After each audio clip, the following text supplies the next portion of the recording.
möchte euch alle recht herzlich begrüßen zu unserem Sommerausklangskonzert am Lagerfeuer. Ich hoffe, das Wetter hat jetzt ein Einsehen mit uns. Vorhin kam noch ein Riesenguss und wir mussten alles schnell wieder abdecken. Die schönen Sofas, die wir aus dem Sperrmüll für euch gesammelt haben am Dienstag in Ellerdorf.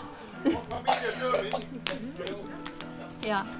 Ich möchte mich recht herzlich bedanken hier für die Mithilfe bei meinen Mitbewohnern, bei allen Freunden, beim Kulturausschuss, dass wir das hier alles so schön aufgebaut haben. Vielen Dank dafür. Und begrüßen möchte ich die Band Gitarron aus Erlangen. Hier kommen wir zu einer Band aus Erlangen, hier mitten im hohen Norden. Letztes Jahr hat diese Band schon bei Thomas im Haus der Kunst gespielt. Und Thomas ist ja, wie ihr alle wisst, für 8 Monate nach Neuseeland verreist. Und kurz vor seiner Abreise sagt er noch, oh Bärbel, habe ich noch vergessen, Gitarron kommt wieder im September, das musst du regeln. Gut, habe ich gesagt, mache ich. Und ich habe gedacht, Mensch, das Wetter ist noch schön im September. Und dann machen wir es draußen hier an diesem wunderschönen Lagerfeuer. Und ich freue mich, dass ihr jetzt da seid. Und wir freuen uns auf ein Konzert mit euch. Vielen Dank. I can see it in her eyes. They don't give in. Am vergangenen Sonnabend hatte Bärbel Finn, die Vorsitzende des Ausschusses für Sport, Jugend und Kultur der Gemeinde Bokel, die Bokeler Bürger und Bürgerinnen und hier insbesondere die Bokeler Senioren zu einem Abend am Lagerfeuer mit Livemusik und Leckereien vom Grill eingeladen.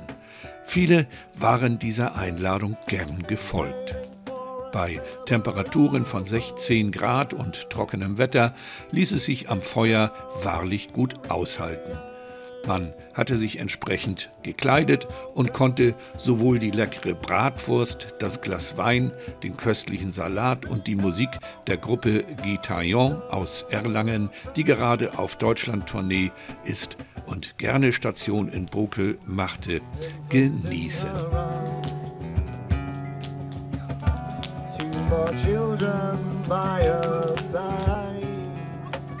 Die 4 Musiker begeisterten mit 2 Gitarren, einem Cajón, einer sogenannten peruanischen Kistentrommel und mit Gesang.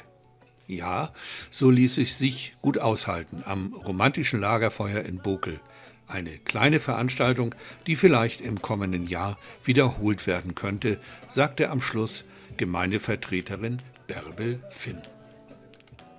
Moment of weakness is all it takes. There's nothing else you've ever known. Are you strong enough to hold your own? Illustration of exhaustion and certain.